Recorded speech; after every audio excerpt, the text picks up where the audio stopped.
জনগণের প্রত্যক্ষ সহযোগিতা ছাড়া কোনো দেশে আইন শৃঙ্খলা পরিস্থিতি উন্নয়ন হয় না।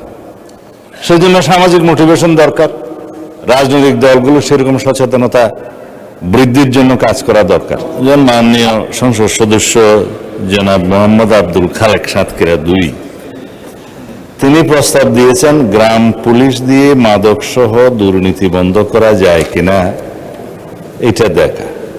মাননীয় স্পিকার, মাদক দ্রব্য অপব্যবহার সংক্রান্ত যে আইনটা সংশোধনী গত কয়েকদিন আগে পার্লামেন্টে উত্থাপন করেছে, তার উপরে স্থায়ী কমিটিতে আলাপ আলোচনা হয়েছে।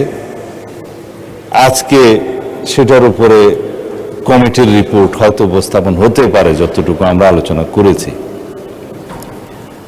আজকে যেহেতু 30 তারিখের পরে পার্লামেন্ট সেশন কয়েকদিনের জন্য বন্ধ হবে, সেই জন্য মনে হয় না সেটা আজকে আমরা বিবেচনার্থে গ্রহণ করার জন্য উত্থাপন করতে পারবো কিনা। তবে জুয়া প্রতিরোধ আইনটা বিবেচনার্থে গ্রহণ করার জন্য আজকে অর্ডার অফ দি ডেতে আপনি রেখেছেন। আশা করি সেটা আজকে আমরা বিরোধী দলের সহযোগিতায় পাশ করতেও পারবো হয়তোবা।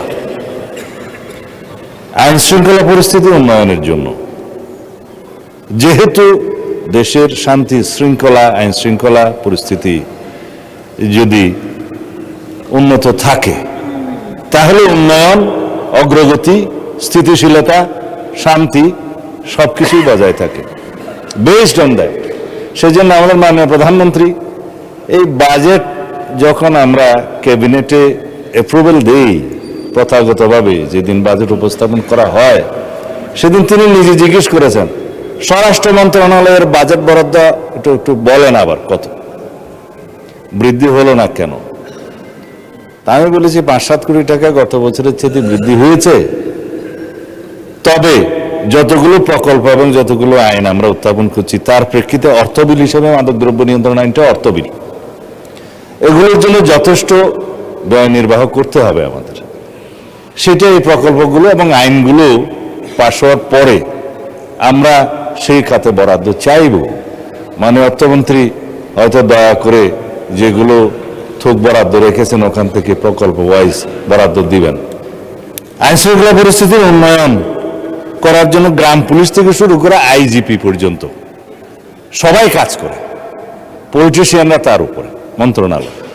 কিন্তু জনগণের প্রত্যক্ষ সহযোগিতা ছাড়া কোনো দেশে আইন শৃঙ্খলা পরিস্থিতি উন্নয়ন হয় না। সেই জন্য সামাজিক মোটিভেশন দরকার, রাজনৈতিক দলগুলো সেরকম সচেতনতা বৃদ্ধির জন্য কাজ করা দরকার। আমরা সংসদে যেভাবে সবাই আলোচনার মাধ্যমে কোঅপারেশনটা পাচ্ছি, আশা করি আপনারা সবাই সংসদের বাইরেও আইন শৃঙ্খলা পরিস্থিতি উন্নয়নের জন্য সেই কোঅপারেশনটা বজায় রাখবেন। সুতরাং জনাব আব্দুল খালেকের বক্তব্যের প্রেক্ষিতে আমি তাকে ধন্যবাদ দিতে চাই যে তিনি সেই গুরুত্বটা অনুধাবন করেছেন। গ্রাম পুলিশ থেকে শুরু করে সর্বস্তরের মানুষ এবং শৃঙ্খলা বাহিনী সবাই মাদক সহ দুর্নীতি এবং জুয়া ইত্যাদি সামাজিক অপরাধগুলো দমনে কার্যকর ব্যবস্থা গ্রহণ করবেন, সহযোগিতা করবেন।